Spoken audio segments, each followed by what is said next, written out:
बिस्मिल्लाहिर्रहमानिर्रहीम। हाँ जी, आज हमने oogenesis और स्पर्मेटोजेनेसिस के जो स्टार्ट करना वो है पार्थिनोजेनेसिस। पार्थिनोजेनेसिस का आपके मन में क्या कॉन्सेप्ट?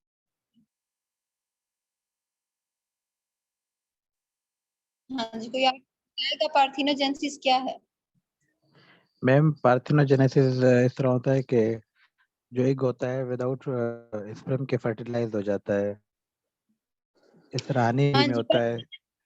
रिप्रोडक्शन हो रही है उसमें, लेकिन फर्टिलाइजेशन के बगैर हो रही है और इंडिविजुअल वो भी हो सकते हैं। यानी पार्थिनोजेनेसिस का बेसिकली मतलब है कि कहा ना कि हमने स्टार्ट में सेक्सुअल रिप्रोडक्शन, एसेक्सुअल रिप्रोडक्शन, तो उसमें हमने कहा कि एसेक्सुअल रिप्रोडक्शन वो इसमें मेल और फीमेल ना इन्वॉल्व हो और जिसमें सेक्सेस हो, एक मेल और एक फीमेल। मेल जो स्पर्म प्रोड्यूसिंग इंडिविजुअल है और फीमेल वो जो एग प्रोड्यूसिंग इंडिविजुअल है, जिनमें मेल और फीमेल दो सेक्सेस हो, तो उनमें क्या कौन सी fertilization, उनमें सेक्सुअल रिप्रोडक्शन होती है और उनमें जो गैमीट्स हैं, एग्स, वो फर्टिलाइज करते हैं, उनमें फर्टिलाइजेशन होती है, स्पर्म एग को फर्टिलाइज करता है और उस साथ जो न्यू इंडिविजुअल ऑफस्प्रिंग उससे प्रोड्यूस होता है।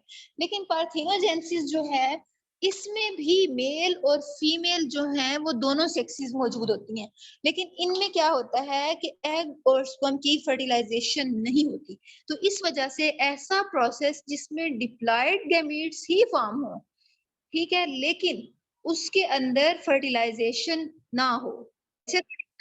तभी होंगे फर्टिलाइजेशन होगी तो, जैसे एग है तो उसमें भी 1n क्रोमोसोम है, यानी क्रोमोसोम्स का जो पेयर्स होते हैं उनमें से हाफ क्रोमोसोम्स है, 46 क्रोमोसोम्स होते हैं, तो उनमें से 23 क्रोमोसोम्स जो हैं सिर्फ वो हो। इसी तरह स्पर्म में भी इसी तरह हाफ क्रोमोसोम, और जब वो दोनों मिले तो उन दोनों के मिलने से वो जो हैप्लॉइड गैमेट थे उनके मिलने से एक डिप्लॉयड जाइगोट बनता है, ठीक है। लेकिन पार्थिनोजेनेसिस के केस में क्या होता है कि जो गैमीट्स होते हैं खुद डिप्लॉयड होते हैं, ठीक है, और जो डिप्लॉयड होते हैं ये फर्टिलाइजेशन के बगैर डिप्लॉयड, और ऐसे ही हैं इंसेक्ट्स जैसे कि ड्रासोफिला, ये जो फ्लाई नहीं होती जो फ्रूट पे ऐसे छोटी मक्खी आके बैठती है, छोटी सी मक्खी, हम कहते हैं फ्रूट फ्लाई, तो उसकी फिर डिफरेंट होती हैं आगे से। तो कुछ स्पीशीज ड्रासोफिला की यानी उस फ्रूट, कुछ स्पीशीज ऐसी हैं जिनके अंदर डिप्लॉयड गैमीट बनता है। डिप्लॉयड गैमीट से बनता है कि वो जो साथ एक पोलर है ना, वो उस तरह एक्ट करती है और वो उसको वो फर्टिलाइज करती है, उससे फिर न्यू इंडिविजुअल जो उससे और कुछ स्पीशीज ऐसे सेक्ट्स की हैं जैसे मोरैबिक, या आप यहाँ नाम इसका देख भी सकते हैं, और लीडर्स की कुछ स्पीशीज हैं, लीडोफोरस पेरेंट्स, ये दोनों यानी ये इंसेक्ट स्पीशीज और लिजर्ड स्पीशीज, इनके अंदर है कि oogonia जो है उनके अंदर क्रोमोसोम का नंबर डबल हो जाता है। oogonia के अंदर ही क्रोमोसोम का नंबर डबल हो जाता है और उससे फिर जो है वो डिप्लॉयड होता है और जो उससे एडल्ट बनता है उसमें क्रोमोसोम जो है उसके पूरे सारे पूरा सेट होता है क्रोमोसोम्स का, ठीक है। और यहाँ पे फिर जो एक यानी क्रोमोसोम का नंबर डबल होता है वो डबल होता है, ये जिसमें डुप्लीकेशन ऑफ क्रोमोसोम होती है ये बिफोर मीयोसिस होती है, गैमीट मियोसिस से ही बनता है ना। तो यहाँ पे हमने जो कहा कि स्पीशीज ऐसी मोरैबा विर्गो और इंसेक्ट्स की स्पीशीज या लिजर्ड की हमने बात की, फोरस यूनिवर्स, इनके अंदर क्या होता है कि oogonia में क्रोमोसोम का नंबर डबल हो जाता है। कैसे नंबर डबल होता है? बिफोर मियोसिस डुप्लीकेशन इनमें होती है, क्रोमोसोम की डुप्लीकेशन होती है। वैसे माइटोसिस में तो होता है डुप्लीकेशन, मियोसिस में का नंबर हाफ रह जाता है। तो इसके अंदर क्या होता है, मियोसिस से पहले डुप्लीकेशन हो जाती है और जब इसमें मियोसिस होती है तो फिर वो जो यानी 4n हो जाता है ना नंबर, पहले 2n था वो डबल हो गया, उनकी डुप्लीकेशन हो गई।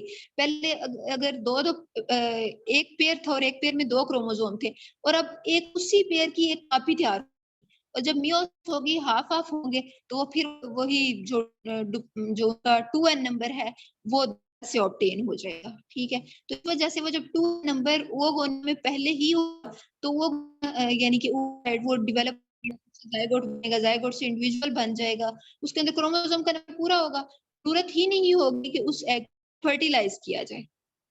ये क्लियर हुआ आपको?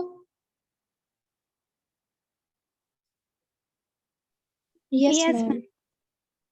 अच्छा जी, उसके अलावा पार्थेनोजेनेसिस क्या एक सूरत हो सकती है कि उसमें भी पार्थेनोजेनेसिस रही है, यानी फर्टिलाइजेशन जो है वो रिक्वायर्ड नहीं है कि उसके क्रोमोसोम का जो नंबर है वो दोबारा रिटेन किया जाए, यानी कि वो गेमेट्स फॉर्मेशन के दौरान होता है, इसी नहीं होता। ये तीनों ऑर्गन्स हैं जो जिनकी आप बात करेंगे, लेकिन इन अंदर क्या होता है, ये कौन सा ऑर्गेनिज्म है, कुछ बीज होती हैं, वेस्प्स, एंट्स, ये जो ऑर्गेनिज्म है ये वाले इनके अंदर क्या होता है, फर्टिलाइजेशन होता है, लेकिन वो 2 एंड ऑब्टेन करने के लिए नहीं, बल्कि क्या होती है, सेक्स डिटरमिनेशन।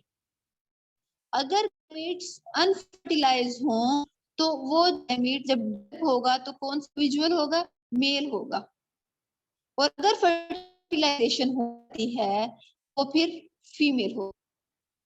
ठीक है, यानी यहाँ पे वो जो हम कह रहे हैं ना कि पार्थेनोजेनेसिस जो है वो उन ऑर्गेनिज्म के जिनमें मेल और फीमेल दोनों सेक्सेस हैं, लेकिन वहां पे जो गैमेट्स हैं वो फर्टिलाइज नहीं एक दूसरे को करते। तो जो बीज, वेस्प्स और एंड हैं ये भी पार्थेनोजेनेटिक हैं, लेकिन इनकी फर्टिलाइजेशन होती है। अब वो फर्टिलाइजेशन किस मकसद के लिए होती है, फॉर टर्मिनेशन। और अगर गैमेट जो है वो फर्टिलाइज हो जाए तो उन मेल डेवलप होती है, और अगर वो अनफर्टिलाइज्ड रहे और इस तरह अनफर्टिलाइज्ड सूरत में डेवलप हो जाए तो फिर मेल मैम होते हैं। जी जी मैम, फिर हम सकते हैं कि इस तरह रिप्रोडक्शन हो रही है, इसमें सिर्फ एक ही ऑर्गेनिज्म इन्वॉल्व होता है, मेल हो या फीमेल? हाँ जी, बिल्कुल आप कह सकते हैं, दोनों के अंदर यानी ये सारा सिलसिला चल रहा होता है, लेकिन फर्टिलाइजेशन जो है वो रिक्वायर्ड नहीं होती इसमें। तो यानी एक तरह से इंडिपेंडेंटली वो रिप्रोड्यूस कर रहे हैं। ओके, थैंक मैम अच्छा, दोनों प्रोड्यूस तो करें सिर्फ फीमेल? यहाँ इतनी हमने एग्जांपल दी है, वहां सारी फीमेल्स हैं पार्थेनोजेनेटिक। पीछे हमने जो 2 या अब जो हम 3rd पर, तो इस जो हमने मैम। देखी फीमेल गोनिया की हम बात की है।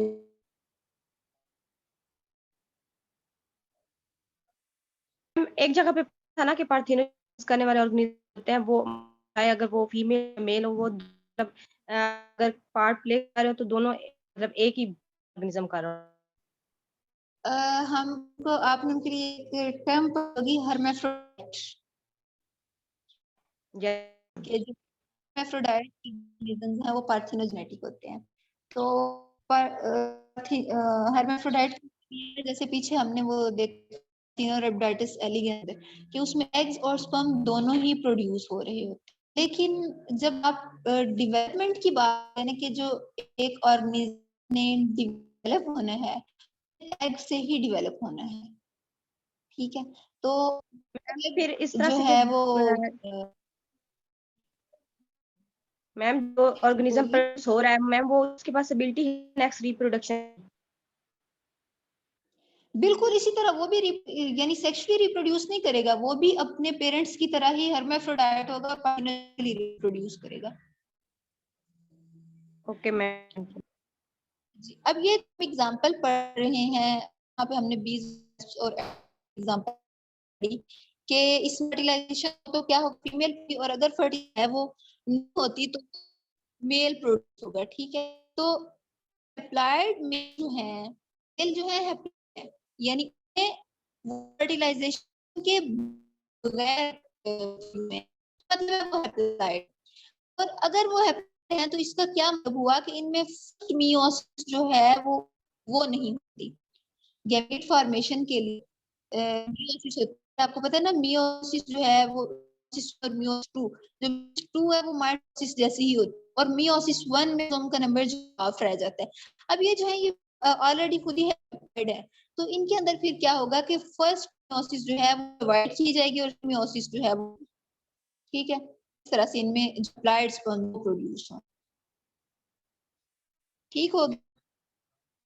ये सारा जो था ये पार्थेनोजेनेसिस से था, ठीक है। अब उसके बाद जो हमने डिस्कस करना है वो है स्ट्रक्चर ऑफ गैमेट्स, यानी हम एग स्ट्रक्चर देखेंगे और स्पर्म का स्ट्रक्चर देखेंगे। लेकिन पहले हम देख लेते हैं कि इस पहले ये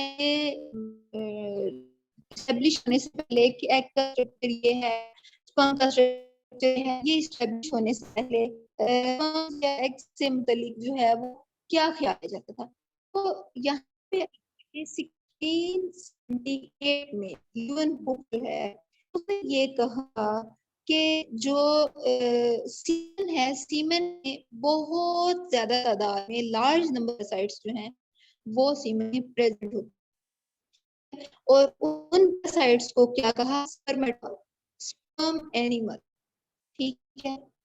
ये जो पैरासाइट्स हैं ये किस सीमन में होते हैं, और ये पैरासाइट जो है ये स्विम कर सकते हैं, मूव करते हैं, लेकिन ये इनका कोई रिप्रोडक्ट, क्योंकि जाहिर है एस्टेब्लिश हो रही थी, अब डेवलपमेंट हो रही मजीद, इस अब सारा कुछ अभी डिस्कवर नहीं हुआ था किस तरह।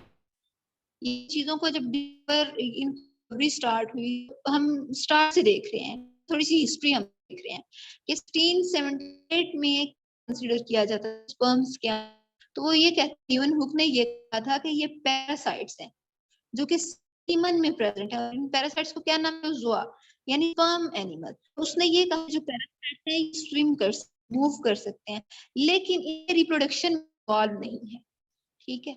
और उसके बाद 1680 में क्या हुआ कि 1685 में आ गया जो सीमन है, सीमन इस तरह सीड्स हैं, सीड्स को जमीन में और उससे पौधा उगता है, तो आप यानी ये कंसिडर किया गया कि जो स्पर्म और सीड है ये सीड्स हैं, और उनको सो किया जाता है, इनको बोया जाता है इन दी बॉडी फीमेल, और फिर ये डेवलप हो जाते हैं किसी मजीद अगली ऑफस्प्रिंग, यानी मेल या फीमेल जो है उसकी डेवलपमेंट होगी जब सीड्स जो है when they will be stored in body of female, तो they will develop and will produce male and female, ठीक है। तो फीमेल जो है वो फिर क्या करेगी, सॉइल उसको प्रोवाइड कर रही है इस सीड को, यानी स्पर्म और फीमेल जो है वो soil provide for the development of new organ, ठीक है।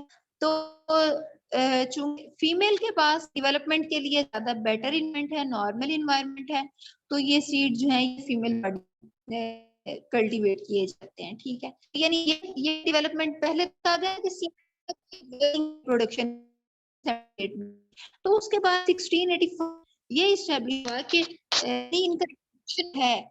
इस तरह एक पौधा आने के लिए बीज की अहमियत है, इसी तरह न्यू ऑफस्प्रिंग प्रोडक्शन के लिए ये जो स्पर्म है ये अपना रोल करते हैं, ठीक है। उसके बाद जो नेक्स्ट साइंटिस्ट हार्ट्सहोकर, उसने क्या कहा कि जो स्पर्म्स हैं ये प्रीफॉर्म्ड एम्ब्रियो है, ठीक है। यानी इससे ही स्पर्म्स की जो प्रीफॉर्म्ड, आप यहाँ पे लिखा हुआ देख रहे होंगे प्रीफॉर्म्ड एम्ब्रियो, ठीक है, कि प्री एम्ब्रियो है ये स्पर्म के अंदर ये जो एक एम्ब्रियो है वो डेवलप होता है, उसी से इंडिविजुअल बन जाए। हार्ट ने क्या कहा, जो स्पर्म है उसके अंदर ही प्रीफॉर्म एम्ब्रियो होता है और वही एम्ब्रियो डेवलप करता है, ठीक। यानी यहाँ पे उसने क्या कहा कि इसका रिप्रोडक्शन में, लेकिन यहाँ पे fertilization वाली जो कॉन्सेप्ट है वो नहीं इसमें इन्वॉल्व, उसे सिंपली ये कहा कि जो है उसके अपने अंदर फॉर्म्ड एम्ब्रियो पहले से एम्ब्रियो मौजूद होता है, और वही जो है वो डेवलप कर जाता है, और उस एम्ब्रियो का नाम दिया ह्यूमनक्यूलस, उसने उसको नाम दिया, ठीक है। उसके बाद लेट 1700s में स्पॉलेंसनी जो रिसर्च था वो फ्रॉग डेवलपमेंट पे रिसर्च कर रहा था और टोड पे वर्क कर रहा था, तो उसने ये देखा कि जब टोड के सीमन को फिल्टर किया जाता है तो फिल्टर करने के बाद वो सीमन है वो आगे रिप्रोडक्शन नहीं करवा सकता, ठीक है। सीमन को उसने फिल्टर किया तो वो जो जिलेटिनियस था वो सारा वो फिल्टर हो गया, और जो गया यानी सीमन क्या है, वो सोल्यूशन और स्पंज मिलके बनाते हैं ना। सोल्यूशन जो है वो फिल्टर कर लिया, जो है वो सेपरेट कर दिया, और वो जो था सिर्फ उस सोल्यूशन को, उस लिक्विड को उसने फर्टिलाइजेशन के लिए जब यूज, उसने देखा कि इस फर्टिलाइजेशन नहीं हुई। ठीक है, फिल्ट्रेट था वो सोल्यूशन के बगैर भी वो इस काबिल के वो फर्टिलाइजेशन करवा सके। ठीक है, फिर उससे इस्टेब्लिश हुआ जो जिलेटिनस मटेरियल है has the ability to fertilize. ठीक है, आपको ये वर्ड समझ आया कि इस पे आपके सीमन रिसर्च कर रहा था और उसने सीमन को फिल्टर किया, उसने सोल्यूशन सेपरेट कर लिया, तो सेपरेट कर स्पर्म को फिल्टर कर लिया, तो जो वो स्पर्म थे वो फर्टिलाइज कर सकते थे, वो जो फिल्टर था फर्टिलाइज कर सकता था, जबकि वो जो सोल्यूशन था उसमें ये ability नहीं थी फर्टिलाइज कर। ठीक है, तो उससे फिर यानी एस्टेब्लिश हो गया कि रेटिनस मटेरियल है, इसकी एबिलिटी है कि ये फर्टिलाइज करता है। ठीक है, उसके बाद 1854 में प्रीवोस्ट और ड्यूमस इन्होंने एक्सपेरिमेंट किया, और तब तक अच्छी वाली माइक्रोस्कोप्स जो है वो भी हो चुकी थी। तो उन्हीं रिसर्च की बेसिस पे उन्होंने ये कंक्लूड किया कि ये मूविंग जिनको पैरासाइट्स कहा गया, और उसके अलावा फिर ये कहा गया कि इनमें फर्टिलाइजेशन के लिए एबिलिटी मौजूद है, ये फर्टिलाइज करते हैं। ये बात तो ठीक है कि ये फर्टिलाइज करते हैं, लेकिन इनको आप पैरासाइट्स नहीं कह सकते, क्योंकि कोई भी ह्यूमन बीइंग जो है वो इतनी ज्यादा तादाद में पैरासाइट्स को हायर नहीं कर सकता। तो इस वजह से ये जो है ये पैरासाइट्स नहीं है। ठीक है, बल्कि ये क्या है, ये स्पर्म है। और जो स्पर्म है ये किन में प्रेजेंट होते हैं, ये सिर्फ जो है मेल उनमें होते हैं, ना तो ये इमेच्योर मेल में मौजूद होते हैं ये वाले जो स्पर्म्स हैं, और ना ही एजिड मेंस में मौजूद होते हैं, बल्कि सिर्फ यानी कि स्टेज के बाद हमें एडल्ट में नजर आते हैं, बिफोर प्यूबर्टी भी नहीं हमें नजर आते, और एजिड मेंस में भी ये स्पर्म्स वो मौजूद नहीं होते।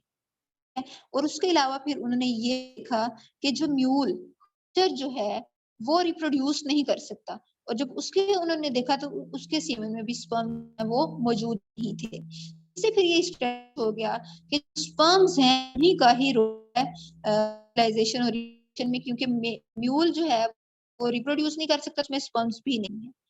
ठीक है, उसके बाद जो था उसने क्या कहा कि ये मूविंग ऑर्गन्स हैं, स्पर्म कह रहे हैं, जो फर्टिलाइजेशन प्रोडक्शन में इन्वॉल्व हैं, ये उसने ये डिस्कवर किया कि ये कहाँ पे टेस्टिस के अंदर। लेकिन अब फर्टिलाइजेशन को किया, उसने कहा अगर स्पर्म में कोई फिजिकल कनेक्ट नहीं होता, लेकिन उसने ये डिस्कवर किया कि founded that sperms are used in testis.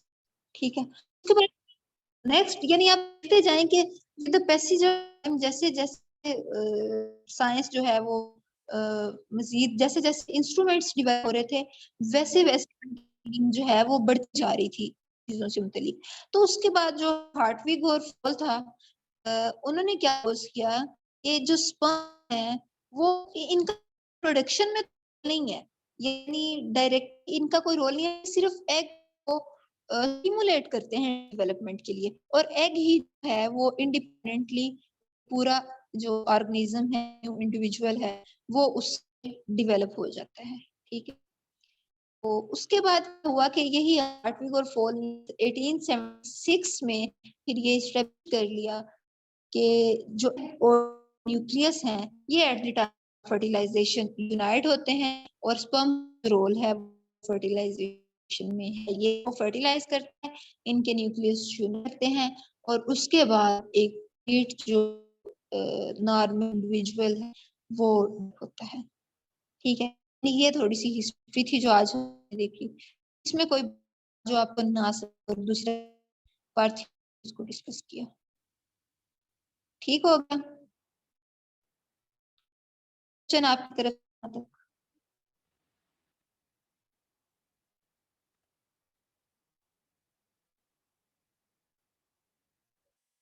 जी कोई क्वेश्चन आप तरफ से, कोई ना क्लियर हुई, हो गया क्लियर सब? यस ठीक हो